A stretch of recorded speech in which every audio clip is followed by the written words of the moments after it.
Hey, ladies and gentlemen, it's been a long 2 weeks for ridiculous speculation. We've been dealing with some illnesses. And Robbie, I had no voice, which some people would say improved the show, but I really couldn't do a show until tonight. So we've kind of delayed recording. Plus, it's a hard time of year to get subjects, but luckily Nick Saban and Jimbo Fisher has gave us plenty to work with this week. Oh, absolutely. They, like you want, like, especially if I drive a lot. I'm sure I know you drive a lot, and you have 84, channel 84, the college radio station, and it's like, boom, goes the dynamite, Saban and Jimbo, all of a sudden. So now having nothing to talk about, all of a sudden have a whole heck of a lot to talk about. And so, yeah, it was, and pretty much out of the blue, just very interesting about, especially these two going at each other. I don't find it unusual that it's them going at it, but it is the timing of it. First of all, Robbie, let's go back to Saban's comments. He's speaking to some alumni, and I think he thinks he's in a safe environment. But cameras are always on Nick Saban. And he said some very, we've never cheated. Texas A&M paid for every one of those kids. That's rough stuff, man. I mean, that's really throwing it out there. Well, so the thing about Saban is he never says things that aren't calculated to land somewhere. He was talking to his boosters and saying they think they've got more money than we do, and they're paying more money than we've got. If you want this dynasty to continue, then you've got to pony up. And what he's saying is we've never cheated because the rules no longer matter, right? Right. And so he's calling out Jimbo, and this is the three-dimensional chess part of it. And this is how the NCAA works. Jimbo and Nick were together at LSU. So if they cheated at LSU, guess who gets hit with the sanctions? LSU, not Alabama, not A&M. That's how it works. And so, yeah, so I think it's Saban very much saying, look, he's acknowledging A&M with their unlimited resources is a threat, absolutely, to Alabama. And he's saying, Alabama alumni, boosters, I need more money coming in. Don't get happy with what we've done. We've got to keep paying more. All right. That's a good starting point there, Robbie. Let's talk. I think a good example of this is Alabama's a very wealthy school.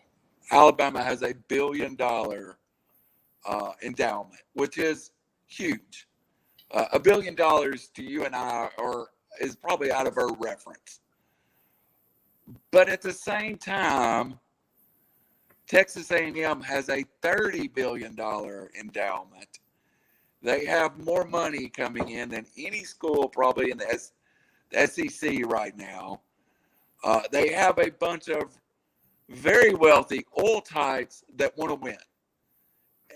And the money is flowing at Texas A&M, reportedly $26 million for this class. Is Alabama a little outgunned on this facility that even Tennessee, who may have a little more in endowment, are we all outgunned by the Texas and the Texas A&M and USC? And so this is the interesting piece of the puzzle. This is the be careful what you wish for. Right. The SEC wanted the Texas TV markets before it was the Wild Wild West. They got them. And now what comes with that is, yes, practically unlimited resources. Absolutely. Now, Alabama alums, an Auburn alum is Tim Cook from Apple. There's money around. Tennessee's got alums. They got the Haslam's. We got Dish Network. We've got alums too. But the people I that said are for willing to spend, Tennessee, we have a very good example. We have one family that paid Deshaun Watson $270 million, not even know if he's going to play football or not. Yeah. So there's money in every one of these schools, but not oil money. Like that's a whole different level of money. And so the people that should be freaking out are your South Carolinas, your Floridas, for example. Florida may have the best recruiting base now, but they don't have the power alums that some of these other schools have that I'm aware of. I haven't done the research on the list, but no, the game is changing. A&M, and then Texas comes in, and then what the one that's going to be in trouble, I think, that has just been like the grass is greener and they're going to find out it's not, is Oklahoma.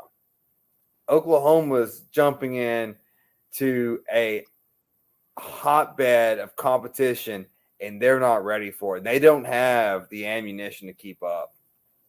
So let's talk about I'm using the endowments because it's a starting point to how much money is being ingested into the school. Yeah.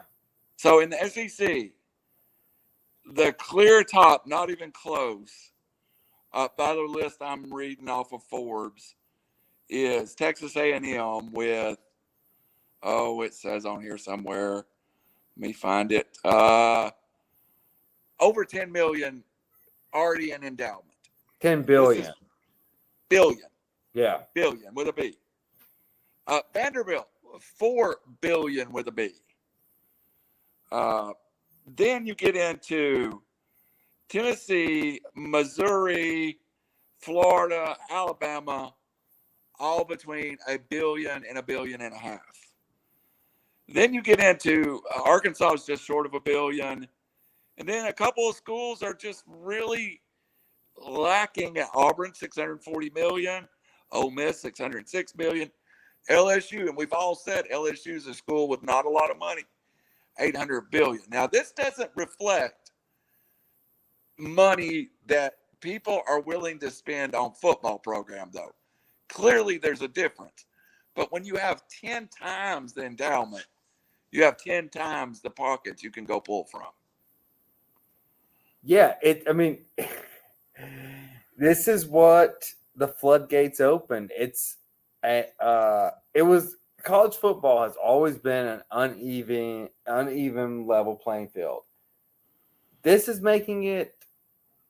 I guess it's making it the same in a sense, but it's changing the dynamics. Now it's just about money instead of location, recruitment, tradition.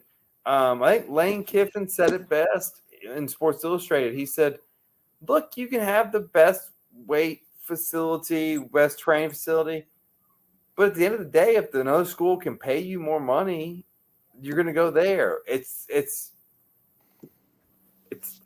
just how the world works. And so the key is, though, now the counterbalance, so the other shoe's got to drop at some point. But does the NCAA have at all the stature like can they come in and say, hey, we're going to regulate this to only being what naming, image, and likeness was supposed to be, or is this just schools paying people? I don't know if they even have that power anymore. All right, so you said something I want to talk about a little bit. Were the NCAA so unprepared for a name, image, and likeness that they didn't realize what was?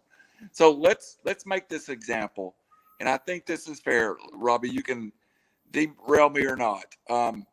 What the NCAA perceived name, image, and likeness is going to be, players could make money off of video games. Players could sell Cadillacs for the local Cadillac dealer, and players could sell jerseys and make money. And they thought this would be a small pool of money.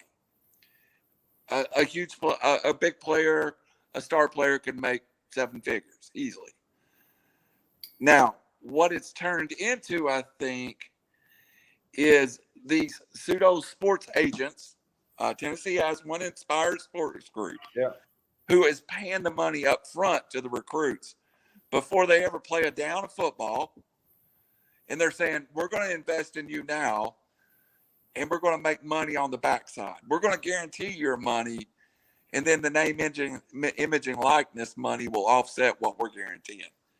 Basically, it's sports agents by another word. Yeah, so my take on this is there's 2 options, right? And there's only 2 options. Right. Option 1 is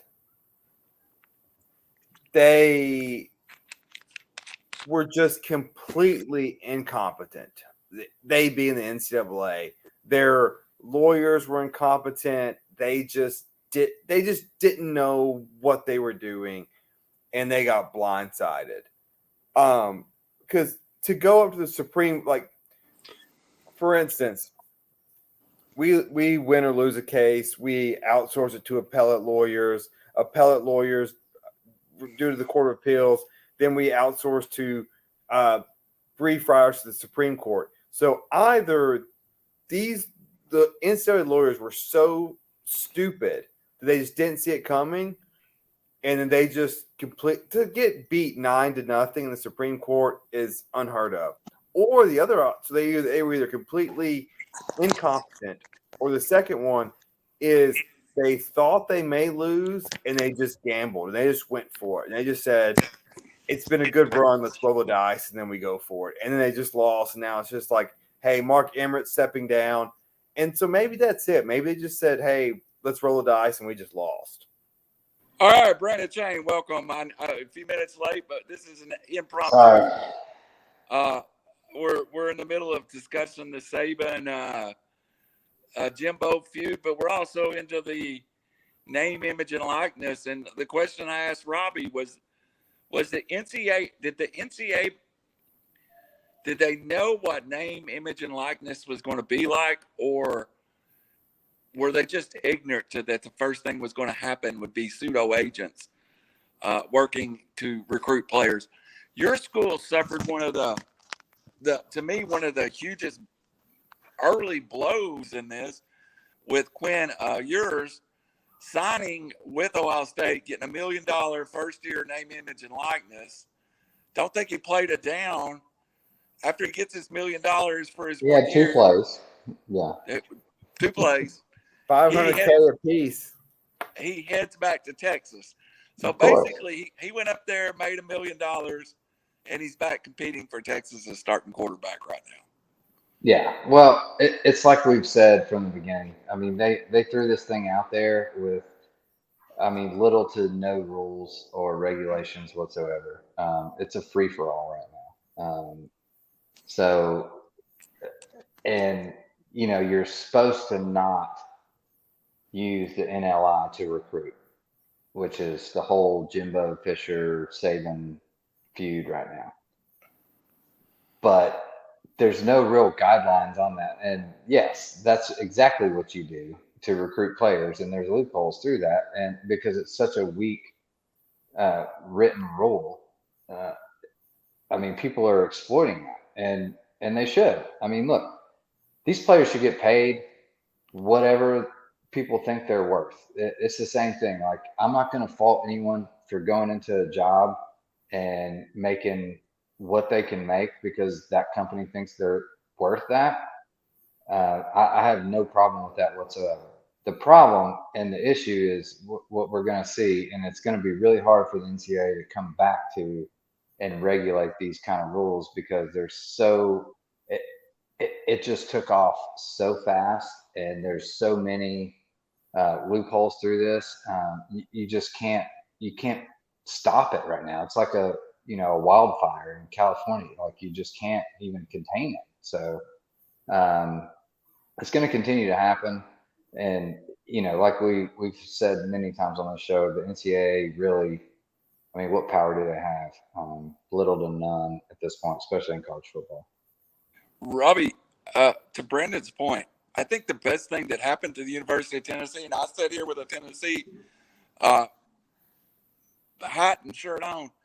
Once word of the supposed, not proven, but very well documented $8 million to Nico Amalavoea, whatever his last name is, Nico, was in the public eye, Tennessee's been able to pretty much get any 5-star on campus that they want to get on campus for at least a visit. It's the best advertisement the University of Tennessee's ever had. Well, yeah, I mean, there's a reason why people go to Vegas. There's the hope of free money. That's what these kids are getting. Like, yeah, like, hey, I'll absolutely go there because they've got money. That's the whole point of it. Like, I have a good, and they want to pay me for my service. So yeah, so I'm going there. Like, I want to see how much they have to offer, and you know, for better or for worse, I think it's going to be for worse because it's so unregulated. But I've said this 100 times. I'm all for the kids getting paid. Yes, they're putting their life at risk. Get paid.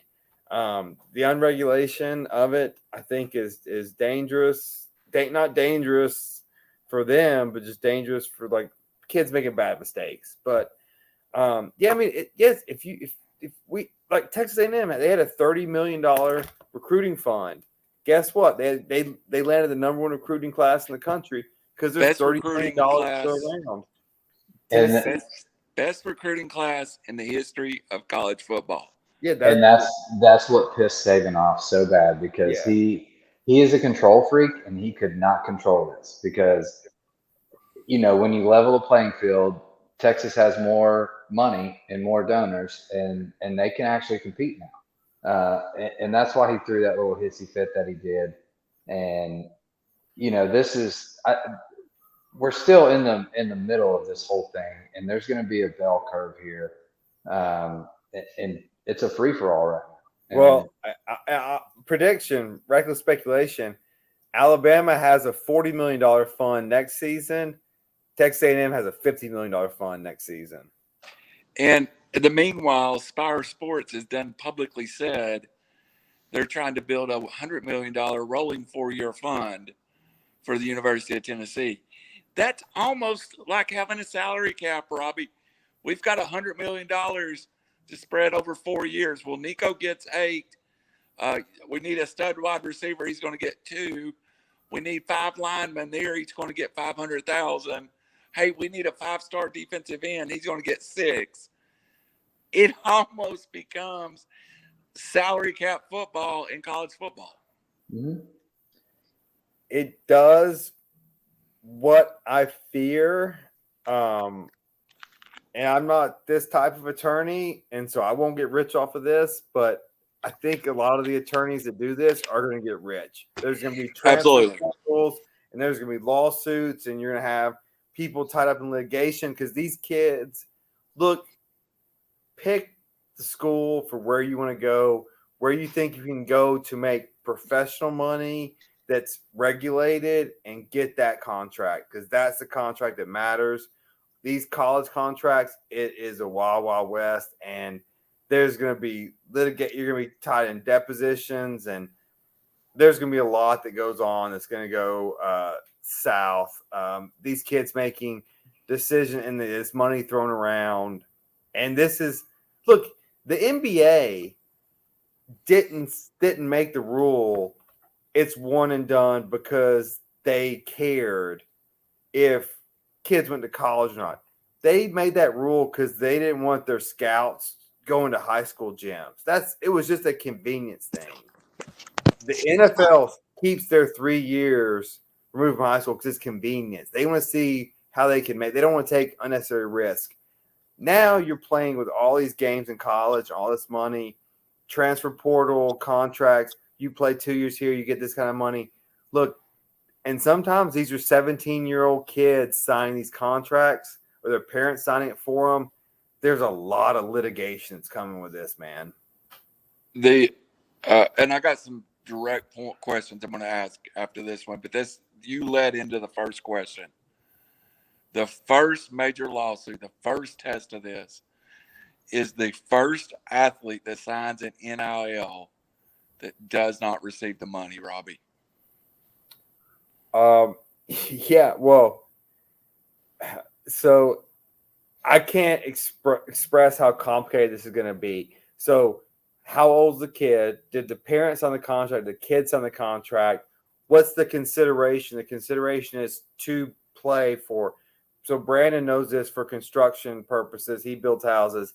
It's consideration for the contract. So, you're going to build the house. When you start to build, if you don't start at all, when's the certain click points that come along with this? It's all going to be super complicated. And yeah, if you're Arch Manning right now and you're a 17-year-old, promise me all the money in the world, and then yeah, I'll see you when I get on campus. Brandon, and I feel like I'm speaking as a Tennessee fan, and you're an Ohio State fan, but I'm going to speak to you in a generality as a Tennessee fan right now. Schools that have not been very good but have financial resources are going to turn their programs around really fast. Absolutely. And that's the first notable thing that you see coming out of this, between that and the transfer portal. Because let's be honest, reckless speculation. Colleges have been paying players for years and decades. So if we sit on here and deny that, we're denying the existence. Yeah, let's just get that out now. And then now it's actually legal, and people with more money and lesser programs have a chance to compete. And it levels the playing field. Like it's chaos right now. It kind of reminds me of Bitcoin early. Like, get in early, make as much money as you can before all the regulations come down and blow up the whole entire thing. Because then who knows? There might be base salaries. It could be salary capped. It could be whatever. To Robbie's point, whether your parents sign a contract and now you're of age and you can make your own decisions, and then you have the transfer portal on top of that. Play here for a year, get half your money. There's so many variables there. Just sit back and watch this ride, because it's going to be a fiasco. But to the kids now, I mean, go get your money while you can, because it's early where there's no rules, and if you can get paid, go ahead. Robbie, how do you put the genie back in the bottle after this, though?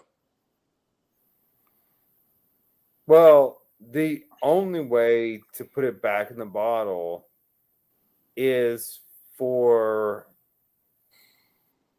a league or a few leagues to say, hey, bye-bye NCAA.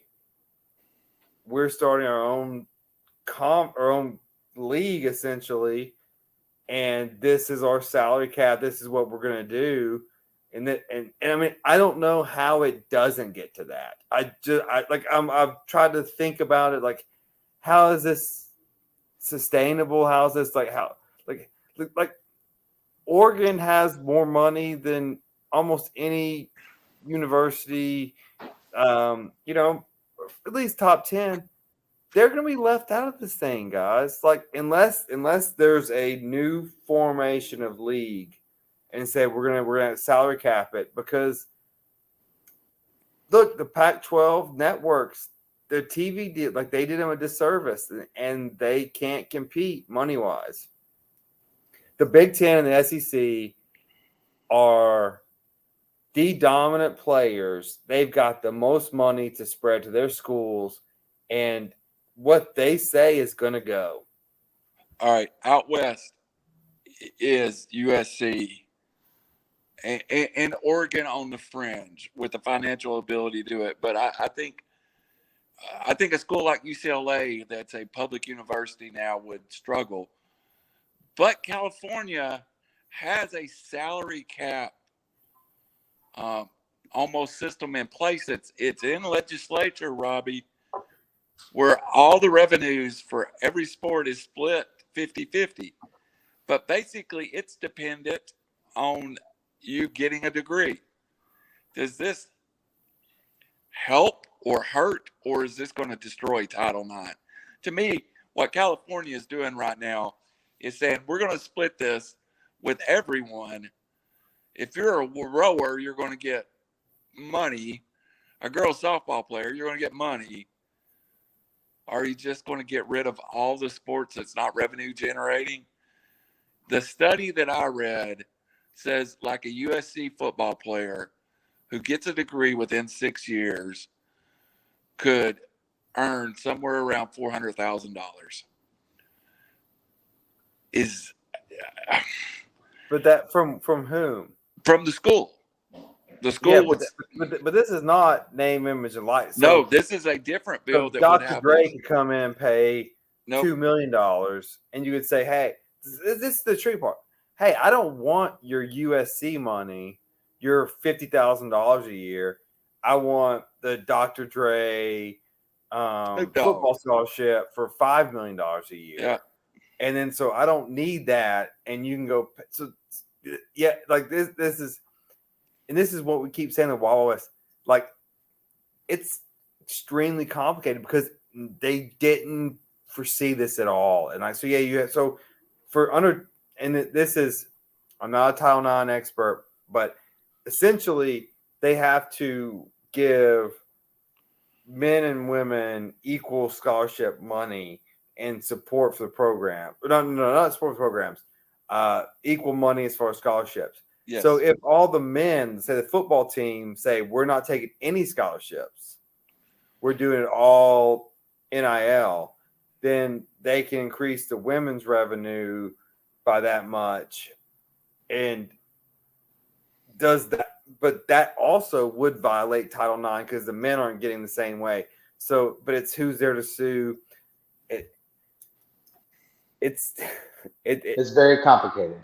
I can't tell you how much of a cluster F it is. Well, it's to this point, when you add Title IX into this, and we won't make this about Title IX, girls basketball has more scholarships than boys basketball.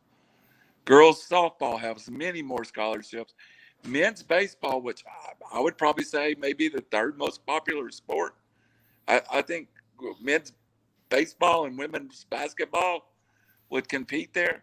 There's only 11.3 scholarships for 25 players. So you're actually getting baseball players on campus without a full scholarship. Well, because there's not a women's football team. So you have absolutely 53 scholarships to make up on the women's side. So you have to have more softball players, more volleyball players, all that to make up for that. Yes. So now you get into Tennessee brought in 5 players during the offseason as walk-on, but these are scholarship players that left Division I programs. Nebraska, Georgia Tech. They're not on scholarships at Tennessee, but they're on name and image and likeness. Mm-hmm. Is that going to, as you said, could that be the next wave? You're not even on scholarship. Are you not even a student at the university? Would that matter to you? A player that is not a student representing the University of Tennessee. Brandon? I think that's a little bit far-fetched. I think you have to at least be a student there. But to your point, NIL is going to dominate this Title IX situation. Like, Title IX is pretty much irrelevant. And I mean, females have just as much opportunity to get NIL now as the males. And that's going to be the new, scholarship per se. So, I mean, this is just, it's crazy what's going on. And I don't see how they didn't understand that this was going to happen, NCAA, because of how many times people have been caught paying players. And, we all, like we said before, we all know it's always gone on.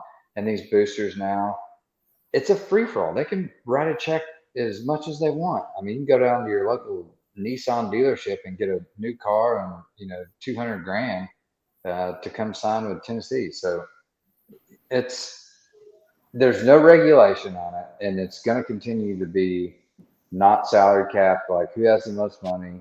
It does level the playing field per se, but it's man, we've got a little ride here to see. Well, and look, we're not very far from saying, like, Texas A&M, for example. Hey, give me 35. If I'm the coach, give me $35 million. Mm-hmm. I will get my fifth. I'll get 53 scholarship players, and then that other $35 million, I'll round out my roster with my paid players, and that's the squad I'm putting forward on the team. Like Very close. That's that math may not be exact, but that's what I'm thinking. If I'm like, hey, yeah, exactly. Yeah. There's no rules against that. I mean, you build that kitty. Yeah, that's what you're doing. You build that kitty with your boosters, and you're like, all right, how much do I have to spend on players? Or you say, hey, for $50 million, I'll give you the banner around the scoreboard for the season, and then there you go. That's what college sports is doing. It's not long until we'll be playing in Neyland Stadium at Pilot Field. Oh yeah, absolutely. That's what's next. All right, Rob, before we kind of leave this alone, let's hit the transfer portal for a minute. And I think a new even that has been a little shudder was sent through the transfer portal with the Jordan Addison transfer from Pitt to USC. $3.5 million NIL is the rumor. What I thought was to the point was that there was 2 Pittsburgh wide receivers left the city of Pittsburgh. It's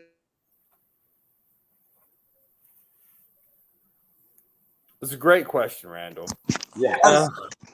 Got more money than Juju Smith-Schuster, who left the Steelers to go to Kansas City, versus Addison leaving the Panthers and going to USC.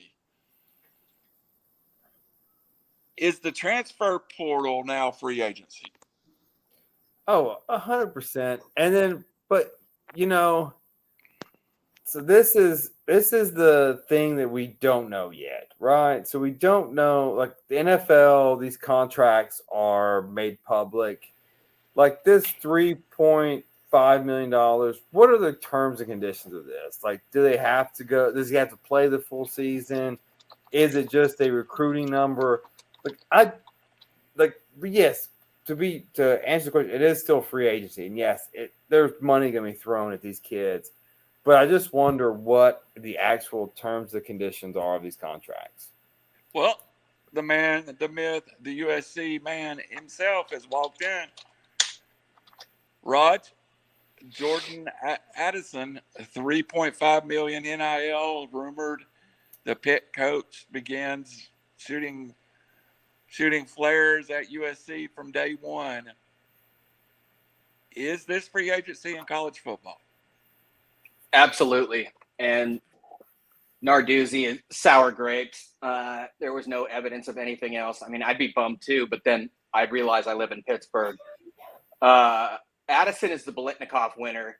He's getting 3.5. Didn't Mehta, who's not even the top-ranked quarterback, get $8 million as a freshman? I think it's getting blown out of proportion, but yes, it does seem like the rich are getting richer. There's tons of natural advantages to Los Angeles. Again, whether it be Hollywood, the best film school, Dre, Jimmy Iovine, and obviously the second biggest media market in the country. I'm pretty happy about it, but yes, I am wondering when constraints are going to happen, because admittedly they need to happen. There's no doubt. Well, Robbie, Saban coming up on the wrong side of this one also. Addison was out throwing with Bryce Young at one point, rumored to Alabama. Again, if $3.5 million is not in play there, you got to think his chances to win a national title is better at Alabama. His chances to get to the NFL is probably better at Alabama, as good as USC is. but that $3.5 million makes a big difference. And you're not correct. to Alabama. That's nothing. I don't think they could match it. No. And like I said before, look, Nick Saban's comments were to an audience of one, and they were to the boosters of Alabama. You got to pony up more money. That like the game has just changed. A&M is coming in with a lot of money. You guys have to pay up too. All right, guys. I want to go on to another subject that revolves around this real fast. And we don't have to stay on this one a long time. But I want to talk about some comments I heard Josh Heupel make at a alumni function. And when Josh Heupel was asked about the NIL, he said, all we're hearing is the negative side of it. He said, I want to ask you a question. And I'm going to ask this panel the same question.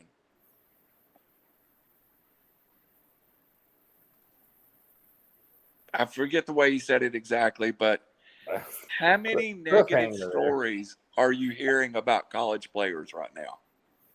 Arrest, kicked off of campus, bad things to star players compared to the years past. And when he asked that question, everybody kind of looked around at each other. Robbie, I can tell you right now, I've heard nothing on the negative home front. Very little. Yeah. Do you want me to be cynical about that? Go ahead. Yeah, because these people writing those checks want their return on the investment. I mean, if you don't think that, let's say Jim Haslam writes a check to a quarterback in Knoxville, that quarterback gets arrested. You don't think he has some say-so in what's reported? Absolutely he does. And so, yeah. So, plus, pay for a handler, like have somebody checking them at all times. It's an investment, like you said. The power players that be, once their money is officially on the table and they can sue to get it back, they're going to be protected. Is there any credence, if I may, real quick? A lot of players were superstars in high school, that things came easy to them. They thought they were invincible, could do whatever they want. Is there an element of where it's more business-like to them? Maybe kids are more interested, invested, serious about playing, working out in free time versus doing other stuff. I don't know. That's just a theory. That was Heupel's point, is he felt like girls are always undefeated in college. True. He said that, though, that even as a 20-year, he used Hayden Hooker as an example. As a 21-year-old man, Hayden Hooker now owns a business, which is Hayden Hooker Enterprises. He knows that damage to that NIL is damage to his money. Is there more responsibility given to these young men to keep their name clean, to keep their image clean? That's a good point. Absolutely. Absolutely there is. Now, it was a chance to, go to a D1 school and try and make it to the NFL. Now you can get paid right out of high school. And so people are getting serious, I think, a lot earlier now and keeping their nose clean. It's crazy, man. This is like NFL on steroids with no salary cap and boosters that have endless funds that can just write checks to get the best team. So, I don't know how, like you said earlier, they're going to put the genie back in the bottle because where do they stop? And, who's in that transitional period when they do stop to lose money, and what legal action are they going to take at that point? I mean, it's crazy right now. I have no idea. I just want to know what my recruiting budget's going to be on NCAA 2023 whenever it comes back out. I don't know, but that's the cash cow that is not even hit the market yet. That's going to be humongous. And can you negotiate NIL deals? That'd be sweet. Yeah. Like. All right. One last question about Saban, and then we'll move on, and we'll talk a little bit about Steve Kerr's comments too. Did Saban not publicly say at the beginning of last year at the SEC Media Days, his exact quote was, "Hey, I've got a quarterback making 7 figures, not even threw a pass in a game." Is this sour grapes? Because last year he didn't have a problem in the world throwing out that Bryce Young already making 7 figures, not played it down. I mean, to me, it's almost like, okay, we're going to play this game. Oh, we got passed. Now we want the field organized. And he used the word parity. That is the word that really bothered me. Robbie, they've not been parity in college football in decades. So Saban is, I mean, look, he's the greatest, and I give him all the credit that he's earned. But yeah, I mean, he is complaining about the system that is allowing people to catch up to him. The same way he complained about, this spread offenses and this hurry up offense. Look, he adapted to that. I think right now, though, in this moment of time, and I will never doubt that he could adapt. I think he's just at the age he doesn't want to adapt. He wants one more championship and then to be gone. And then he's pissed that Kirby beat him this year. And then Jimbo's coming in. Like, there's just, look, like, at some point, man, like, you've been great long enough and you've created these monsters and they're coming for you. And you just can't stay on top forever. So maybe he wins one more. I think his next one will be his last. All right, guys, I want to get a prediction. Each one of you, I want you to take a second and think about this. I'll give you one. I'll give you my reckless speculation. From everything I've read, Clemson is kind of a non-participant in this. I will make my prediction even more than Saban. This is going to get Dabo.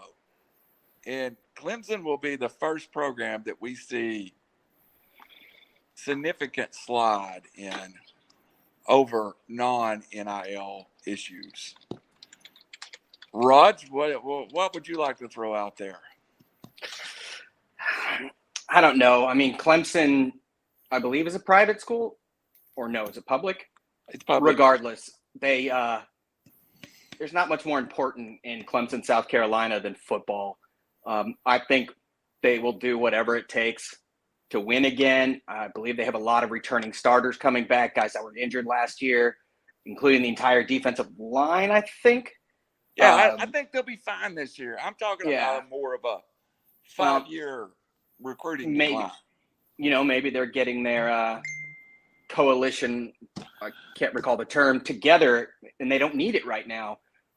Point is, he can go into your living room and get a 5-star kid. He'll be able to help get a kid over and get NIL discussions. Those boosters have a ton of money. Again, not too many things to focus upon aside from Clemson football.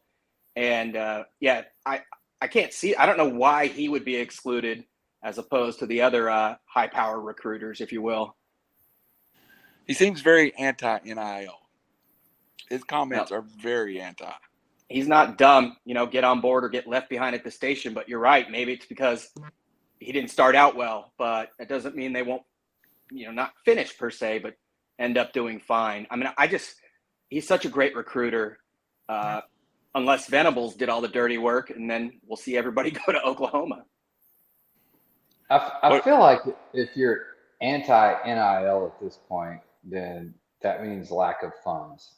Because if you're a great recruiter and you have the means at your disposal, I mean, this is a field day for you. Like, why would you not finish in the top 5? I mean, it doesn't make sense. I mean, it's a free for all. So I think people that are anti NIL might be more towards, like Robbie said, Saban's comment, kind of like a wake up call for the boosters. Like, get your wallets out. We've got to compete here. All right, Robbie, drive us home here. Yeah, I mean, as far as Dabo goes, look like he obviously doesn't like it. He doesn't like the way the transfer portal. He doesn't like the NIL. He doesn't really like college football right now. And so, regardless of your boosters, regardless of your scheme, can you sell a kid and their family on something you don't like? And that's a complete opposite of what he was before this. He was this happy-go-lucky, I love this sport. Now he hates it. And so you can't hide that. And no amount of money can change that. And so I'm with you, Randall. I think Clemson falls back down, not because of the coaching ability, but because of the heart behind the coach. I think there's going to be some very good coaches that are just would rather not coach than deal with this. Oh, I wouldn't be surprised if Dabo ends up in the NFL. Carolina, especially if what's his face, the Baylor coach doesn't make it, Matt Rule. Yeah, well, I mean, there's certain schools. Sorry, I Alabama's just don't see always- his happy-go-lucky, aw shucks attitude going well over with pros. But I guess he's coached NFL teams for all intents and purposes. So yeah, that's essentially what we're saying. The NCAA is pro now. It may not work at any level. All right, before we move on, well, we're going to move on a little bit. I just want to hit a couple of other subjects. One, I want to talk, and I know you guys have been following it a little closer than I have. We really didn't set up anything about it, but the NBA playoffs are kind of winding down. Has your attention been drawn in now, or is it to the point where you're bought in on every game to the end now, Robbie? No. I try to get into it. And this is like the 7-game series, I think, are just too much. If we're not hot, we just mail it in. It's been blowout after blowout after blowout. I know some people have disagreed with me. I haven't found that entertaining yet. Maybe the finals will be better, but no. I watch them, but not a single game has caught my interest from start to finish yet. Shane, I know every night you're on the group text, kind of throwing some picks out there. Is this just you're spending some time interested for making a few stars, or are you watching the games? I'm definitely watching, but more because I'm, financially invested. I'll try to make it interesting because of that. You people in Tennessee with your freedoms.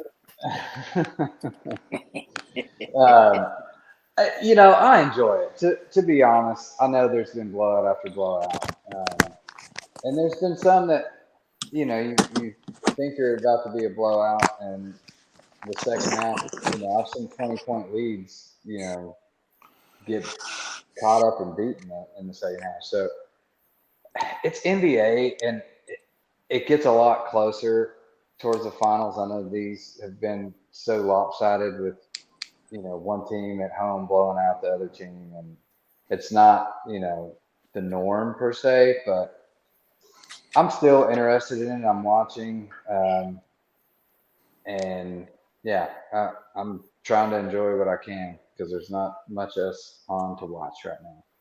All right, Mr. NBA Raj, Lincoln Riley for president.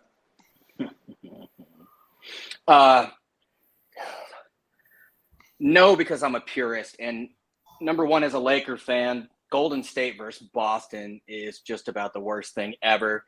like Robbie said, I think Miami is mailing it in. Tyler Harrow's not going to play tonight. You know that if this is game 7, those guys are going. And there's been too many times superstars have sat out. One thing about Boston and, your boy Grant Williams, they play defense, and that's nice to see. Grant Williams has changed the game. He and Robert Williams have neutralized Bam Adebayo. And I respect that. This is the most fun basketball to watch. No, but I'd rather watch that than Golden State shoot 38 threes because that's not basketball to me. One thing about Golden State, oddly enough, I respect this team more. And I'm not going to say they bought free agents because as a Laker fan, I get struck by lightning. But they didn't hire a ringer like Durant, AD, LeBron. They aren't ringers. That team was already a world champion, and I'm so glad they lost. But this team, Jordan Poole, Clay, traded for Wiggins. Wiseman's hurt, but Jordan Poole's been amazing. But then Green, Draymond, Curry, they all came up through the system. And I actually respect that in a weird way. Will I watch the finals? Probably not unless you assure me that they both can lose. They won't both lose. I can assure you. Damn it. You're going to watch them. I'll give you some picks you can bet on. Yeah, just for money. All right, one more around the table real fast, and then we'll talk about Steve Kerr's passionate plea, and try not to stray too far. But I have watched more college baseball in the last week, several conference tournaments. SEC was rained out the other night. I found myself watching the Big 12 tournament, and is college baseball finding a niche finally, or is it just that Tennessee's number one and I'm finally paying attention? But it seems like more national press, more attention on college baseball over the last year. Robbie, are you like me? Or are you just bought in because Tennessee's number one, or are they a little more attention? Yeah, so I am like you. I'm more bought in because Tennessee is in the mix, but you're 100% correct. It is just because Tennessee is in the mix. This is not there's no movement. There's not look, the only movement in sports right now is the NFL is taking over more and more. I honestly wouldn't be surprised if the NFL didn't try to move their draft to March. They are cocky, they're aggressive, and they're moving on things right now. And NFL already in season, already practicing. Oh, well, no, and Raj and I both shared the same thing. The lowest NFL game is higher than the highest NBA game, which was on Christmas. And this year coming up, NFL's taking over Christmas just to smack you guys down. It's unnecessary. But insult to injury. Yeah, it's beating a dead horse. It's unnecessary, but they're just doing it. NBA, get down. I'll watch all football, no NBA. Yeah, of course we all will. Everyone will. It's the best product in the world right now. Yeah, I mean, you can't even compare it. All right, guys. Robbie's right, by the way. It's a regional thing, and they've got great players, and I'm sure they're fun to watch. But most people could care less. On ESPN, you still got to find college sports, and on a drop down and way over to the right, and then maybe you see it. Yeah, I get it. I'd be stoked too if I were you guys. They play great baseball. They have some serious arms. I wish them the best, but no, nowhere else do people really care, save for when their team is good. I mean, Tennessee's really good. Their pitcher got national attention. He threw 104, 105 mile an hour or whatever. That made the big headlines, ESPN and all that. And, that drew some attention. But did I watch a game? No. I'll let you know he's about the 7th pitcher on the team too. At best. Yeah, they're loaded. They got 3 shutdown dudes, right? Yeah. Yeah. I mean, the All-American team It's was. like Chapman back in the day, dude, Yeah. pretty Yeah. gas closer. All right, Yeah. guys. I don't know fully how to address this, but we got to address it because I think Steve Kerr did something that was. And I don't want my opinion to get out there because I am pro-gun while I am pro-controlling it. But Steve Kerr made a passionate, correct plea, I think. Sometimes sports has a heart. We all know what happened in Uvalde, Texas, and as a dad, I'm struggling even to talk about it right now because I cannot process it. I mean, I don't know if you guys were old enough to remember Columbine, but this feels worse than Columbine just because of the age of the children. When what did you think of Steve Kerr statement, and did he use his platform in the right way? And let me say, I think he did. If you have an opinion, you have that platform. You use it every now and then for the good. I'll start, Robbie. We'll start with you. Yeah. So, we have this platform, whether it's 2 people watching or 7 people or 700 or 7,000 or however much it grows to.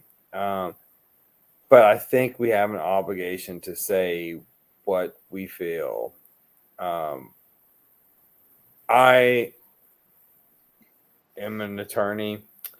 I respect the Constitution. I respect the Second Amendment, and it says that they have a right to bear arms.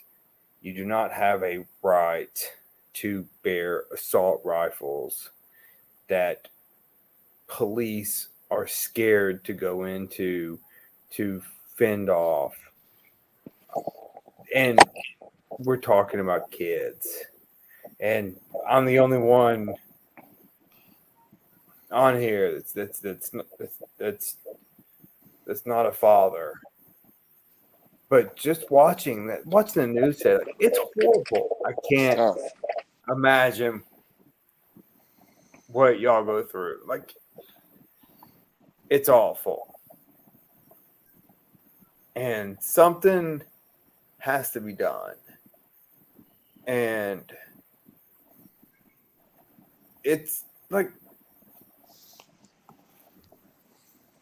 assault rifles have to be banned, and background checks, and just simple things that keep people from killing innocent people. Like, it's like, I would go further if I could, but I don't want to for this instant. I want it to be simple, common sense gun control. And it's just horrible. So, yeah, I think everything Steve Kerr said was correct. His dad was killed in 1984 by 2 gunmen. So he knows gun violence. And it's horrible. It's got to stop. Very well said, Robbie. Very well said. Brendan, would you like to add anything? Because, again, Robbie, I do think you said something very valid. We have a forum, and we're blessed to have that forum. And for us not to speak would be an injustice on our part. And I congratulate you for having the courage to bring this subject up to me today. So, Brendan, please share your feelings. I definitely respect and agree with your opinion on that, Robbie. The one thing I struggle with a little bit is I don't necessarily think it's just assault rifles. I mean, I think gun control is a bigger issue. I mean, this guy was locked in a room for over an hour or whatever. I mean, he could have done that with a knife or a handgun, or it didn't have to be an assault rifle. Now, that's the big, picture. Everyone comes in with an AR, and that's the first thing, everyone wants to ban. But here's the thing, you can ban an assault rifle, and who says he doesn't come in with a shotgun or 5 handguns or a grenade, or there's some mental issues there too that are evident and could have been prevented in some of the things that I've read, and signs that were out there that were kind of ignored. But gun control has to happen. There's got to be something there. Better background checks. I mean, his parents had no idea he was even had a gun or could buy a gun or had. I mean, how does that even happen? Like, something has to change. Obviously, and I don't even care. Just do something, even if it's wrong. Try something, because we're not doing anything. Like, let's just do trial and error. Like, try something and see what happens. If it doesn't work, then go back to the drawing board. But try something. Don't just sit here and say, "Oh, I'm sorry. We're praying for your families tonight," when nothing happens. Like, my daughter doesn't know about it, and I'd be like, I don't want her to hear about it, because it like freaks me out. Like, that could happen. Like, it's just, I can't even imagine how those families feel. I mean, you send your kid to school.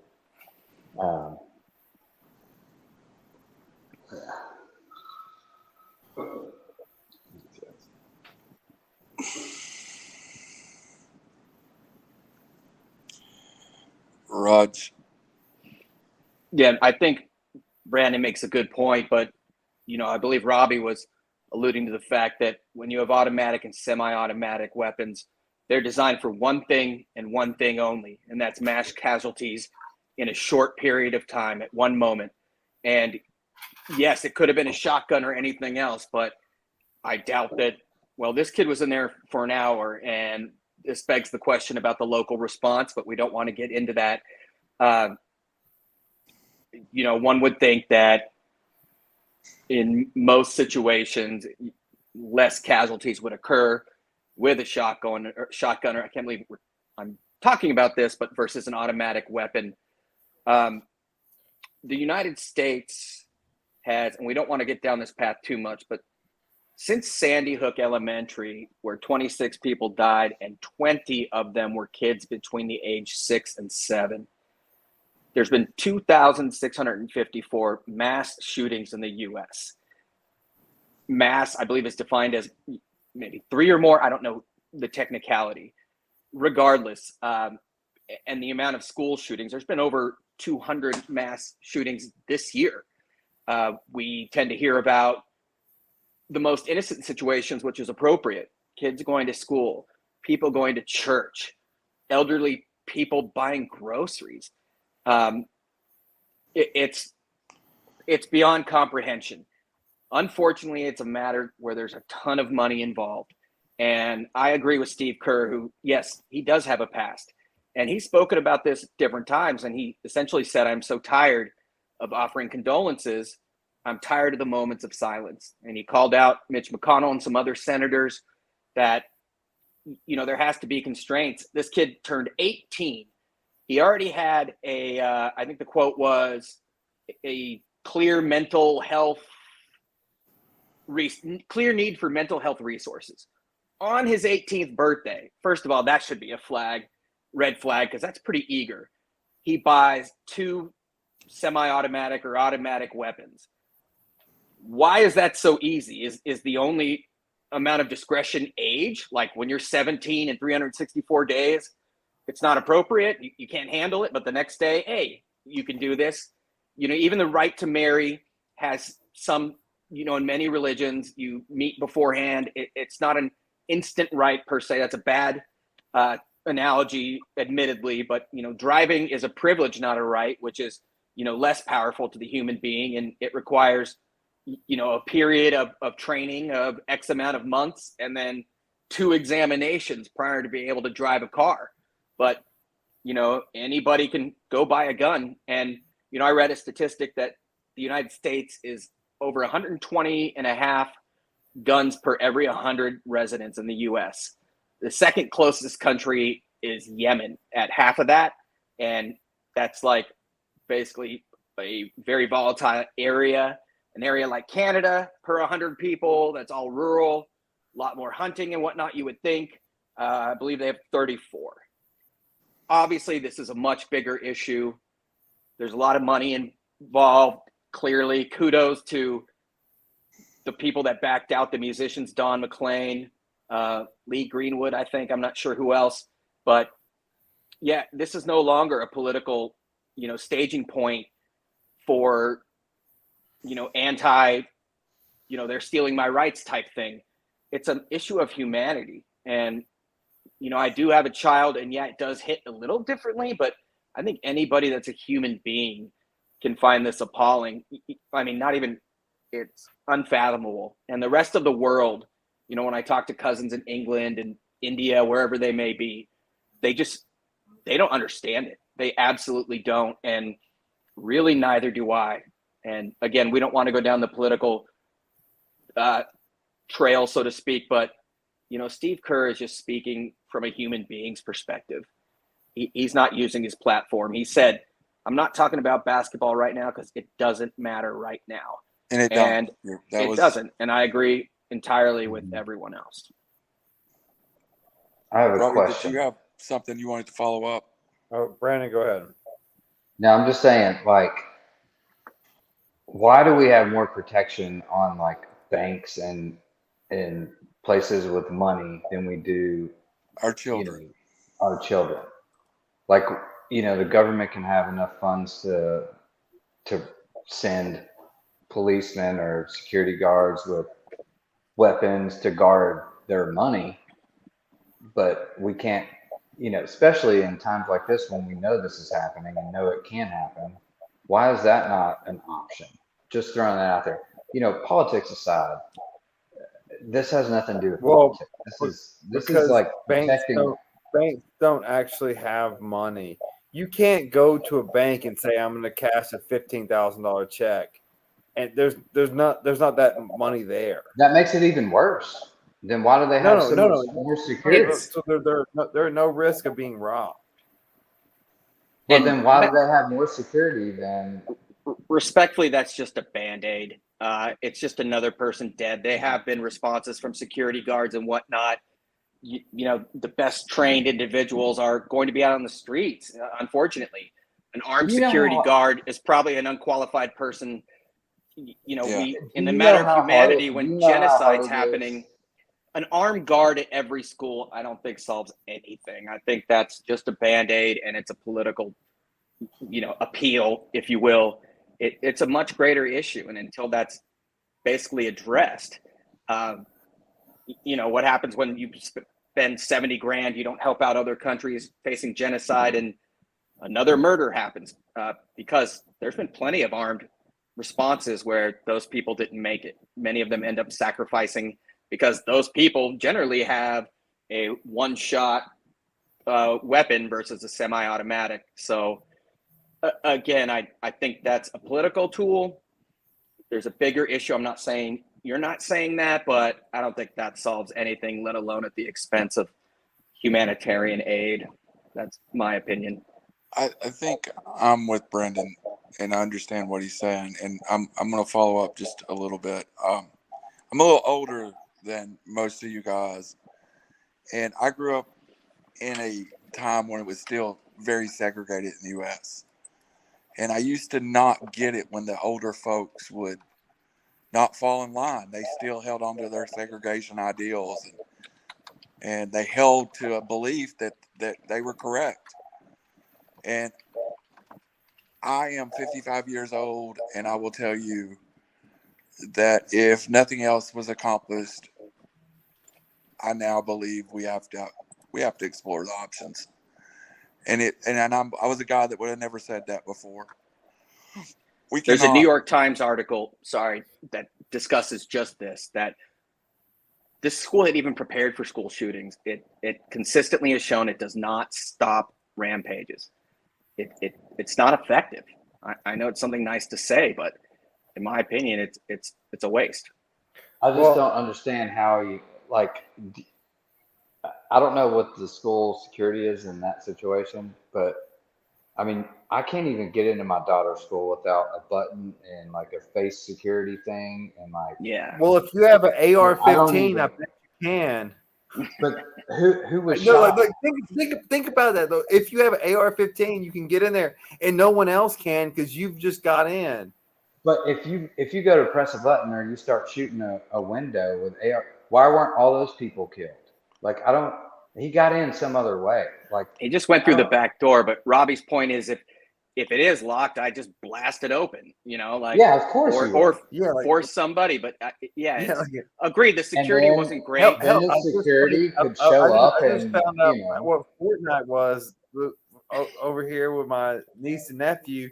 Yeah, you get that action, you just knock the door down. Like that's how you get in. Like yeah, but it's great. it's not going to It was happen in instance. It's not like a surprise.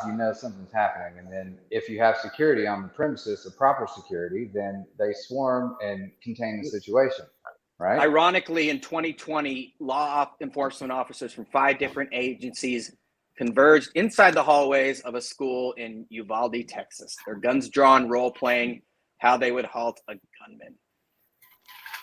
Supposedly they were prepared. This kid did basically walk in a back door. Where there's a will, there's a way, in my opinion. But you're right. Sure. The security, you don't. I mean, we have to get buzzed into an office and get a badge or something. But yeah, and again, the local response is very troubling. They basically said those kids in those 2 classrooms are dead. He's in there barricaded. The further loss of life, we don't want to worry about. Man, I've been there were like people. that. I've been to Nashville Airport where the security line is almost to the parking to where you drop people off. You drop someone there with an AK-15, the security does not matter. Like the point is the access to the mass weapons of destruction. I'm not saying you ban all weapons, but people can't have access to these weapons that police are so terrified to confront. I know, because it comes back to the background checks, and that's the biggest problem here. Yeah. There have been several of these people that have had signs of mental issues or problems that are going on that are red flags, and somehow they can still buy a gun. Like that is just unfathomable to me. A gun in general, you're right. But so in automatic weapons, get rid of them all. In 1994, there was a background check for guns. And it expired in 2004. Since then, there's a 243% increase in mass shootings because that background check expired. And that's all on the people in Washington. And they need to It's not an infringement on a political constitutional right, and that's how it's positioned. Regardless of political views, if there's humanity. stricter background checks, it would cut this in half, if not more. Yes, you can't have a kid posting on Facebook, I'm going to shoot up or do whatever he said. Then, no big deal. And then, go get 2 guns. Facebook can flag you for saying the wrong thing, but they can't flag that. Hey, my mom's been in Facebook jail for something. What is that? I can't remember what she said, but she was in Facebook jail. But yet, an 18-year-old can go post something, go get 2 AR-15s, 1,000 rounds of ammo, and shoot up a school. And with all their billions of dollars in technology, they should alert the local police if something like that comes up. Like, come on. There should be some kind of photo recognition. I don't believe when he showed those 2 guns on Instagram that he said any words, because I'm sure a lot of words were flagged. But like you guys said, the guy's name itself should flag something. Absolutely. I don't give a crap. Like, what are we doing? His parents, they said they didn't know. And that's another issue. This day and age, all of that kids, social media. I make it a point to try to get involved. I don't know jack about most of these things, Twitch, but I'm trying to learn. And when my kid's on the video games, he does not get on a headset. But that's besides the point. And Randall, that's our responsibility. I was shocked. You can buy an AR-15 with zero down financing. What? Like, what are we doing here? At least easier make to get than a car. Yeah, no, I was at the boat show. I couldn't buy a pontoon for $0 down. It should be harder to buy a gun than it is to get a driver's license, and it's Or a not. pontoon boat. Or just Or a give me a pontoon free boat. pontoon Or a boat. pontoon boat. But Yeah, the beauty of this, the one good thing of boats. there's nothing good out of this, but I No, it's a think tragedy, yes. everybody in this little group right now represents a political. We're on all edges of the political spectrum, and if we agree that we have to have stiffer background checks, we have to limit access to certain things, certain weapons, certain types of things. We have to improve. If we, as 4 individuals with vastly different political backgrounds, can come to that conclusion, our elected officials should be able to and provide safety for our kids. Exactly. It's not that hard. It's a At least conversation. debate it. At least talk Yes. about it. Like, Just do something. Like yeah, What something. we move just did forward. Brandon, I love you now. Just try something. Just something. Just move forward. Try whether something. it's put guns cares in if it's glue wrong? or in silly putty and make them Yeah, take I don't photos. care what Try it is. something. Like, do something. Don't doing just sit here nothing and say, is "I'm not sorry." the answer, and that's what we're doing right now. Is nothing. One thing you can Google is the senators that have taken the most amount of money from the NRA and their lobbying. Their lobbying is still very potent. Mitt it's Romney quite- Mitt Romney's rolling in the cash. Right, yeah, Romney's approaching 14 mil from them. That's crazy. It And has we to all be know what time- that money goes to, you know. And I'll end this with this. I live in the definition of the suburbs is what I tell people. I live in the most suburb of the town we all live in.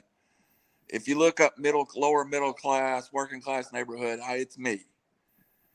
And my daughter goes to a very much middle class. And we had a gun in our school on the second day brought by a student. My daughter in the 6th grade, her 6th grade memory right now is a classmate brought a gun to school. It's a shame. Awful. There's a lot of other issues like bullying and whatnot. I mean, there's no direct correlation, but it's just crazy. And then, you know, if a kid has no friends and wants to go out, then a lot of them sadly want to copycat and do bigger. And you don't want to say better ever, but it's just a matter of headlines. And again, we go into bullying and the media coverage, blah, blah, blah. I don't know the answer. It starts with guns in the NRA, worth 50 million, I think last reported, not to mention how many people get in on bills. I said it wouldn't get political, but it shouldn't be that hard as a human being, not as a politician or a voter. It's not about our political spectrum right now. It's about protecting your child, and it's my responsibility as an adult to do the things to protect your child. It's my responsibility to protect your Brandon's child. It's not about politics no more. And you know what we ought to do? Anybody that makes it about politics, don't vote for them. We've got to protect our children. No, and I mean honestly, when I text you, Randall, I was like, "Are we going to talk about this?" I mean, my thought was like, I'm the only one without a kid, and but I just thought about it for y'all. I mean, like, I can't imagine. Like, I mean, try to put myself in your position. Like sending your kids to schools is freaking dangerous, and that's got to stop. It's a scary, yeah. And it's. I used to be afraid for my daughter to come home and be at home by herself, and I call her now to make sure she's home. Because I feel like she's at home by herself, she's safer than in school, and that's a real tragedy. That's sad. I heard this one recording, and then I'll stop after this. It was a dad telling his daughter, like, you know, what happened in Texas, and the daughter says something to the effect of, well, yeah, there's only 3 good hiding spots in the class. Those are taken up in like the first 5 seconds, so you're just free for your own. And it's just like, are you serious? Like that's your instinct of a shooter comes in and there's only 3 good hiding spots in the class. Like we have to do better as society. We do. And I haven't guys- had the guts to talk to my daughter yet. I have not had the guts to. I am, but I haven't. Did you guys see the story about the brokenhearted husband, his wife, Irma Garcia? Yes. And he had a heart attack 2 days after. Literally a broken heart. I mean, I just no words. And think about everyone, let alone that family. And even So our friends, tragic. 4 kids now without parents. our friends up at the Speakeasy 330 here on RiverCity-Media, they had a shooting a last fall in a school very much close to their community, where several kids were killed. And I mean, it's not. We now all know somebody that's affecting, and that's becoming a national epidemic. Nancy Reagan once said, say no to drugs. And Ice-T said it didn't become a problem until it hit the white suburbs. Well, everybody now knows it's a problem, period. Yeah. All right, guys, we'll wrap it up. We didn't mean to go this long, but thank you for having the courage to say that and discuss that with us. Any last words about sports or anything else? It's hard to move on, but let's start with our man, Mehta from the West Coast, and now home to Fred Biletnikoff winner, Jordan Addison. Yeah, after that discussion, it's hard to switch gears. I love Lincoln Riley, #1 transfer class, 21 kids and counting. They had 55 kids when he came in, evaluated the roster, and basically told some kids that, you could stay, but you're not going to be able to play here. And I respect that. They honored scholarships if they wanted. The kids left. But, yeah, it's pretty excited about that. It's the first time we've been excited. And we thank you for excited. Mr. Brew McCoy. Thank you. Thank you, Lincoln Riley. Thank Title IX and Brew being a dummy and USC being oversensitive, in my opinion. Although Title IX, I stand by it 100%. Brew McCoy is awesome. He's a beast. We're going to miss him, even though we have the best receivers. Ohio State had him last year. We got him this year. But, again, we're excited about football for the first time in 20 years. So Smith and Jigba might be a little better. And Mario Williams and the Biletnikoff winner and 5 other guys, including like 2 5-stars. But yeah, that one dude is awesome, but it doesn't matter. I'm just excited. I just like messing with you. All right, Ohio State. State. They're both great. Man, just, not to harp back on what we were talking about, just something's got to change. Like, do something. Like, please. Like, we're all different political views. It's not about politics at this point. It's not. Care less about politics. It's about protecting us as humans in America. Like, come on. Let's do something. Something. Try something. Like, yeah. I can't say it enough. Robbie Davis, first of all, tell your loving wife, all And 3 of us. Bet your nuts, Celtics second half. Sorry. Celtics second half. Robbie, send to Allison all of our thoughts and love. First for putting up with you and her to feel better too. Yeah, no, it's been a long an interesting vacation. If you want to call it a vacation, it hasn't been much of one. We've been in quarantine for most of the time, but thank you for that. I will pass along the word, and I echo Brandon's statement of do something, anything, try something. Something's got to change. I'm gonna go bet your nuts. I really like NASCAR's in Charlotte this weekend. I really like Ryan Blaney this weekend. He won the All-Star race. I think that car was amazing. Not very little damage was done to it. I really think Blaney's going up 12-1. So Bet your nuts. Ryan Blaney 12-1. All right. Annalise College Fund's taking a blow from Uncle Robbie. I will bet your nuts on nothing because I'm not prepared, but I will be watching the SEC Better than baseball Chain tournament. Celtics bet. Yeah, I don't know, I I'll kinda jump like on. that. I'll jump on the Celtics bet, but I will be Kinda like watching that. SEC baseball this weekend, and everybody just like grab your kids, give them an extra hug tonight. Yeah, man. Life's too short. It's a crazy Yes. world we live in. We will be back at our normal time next week, and with all four of us, hopefully, and all not sick. And for Randall, Robbie, Raj, and our boy Brendan Chain, good night.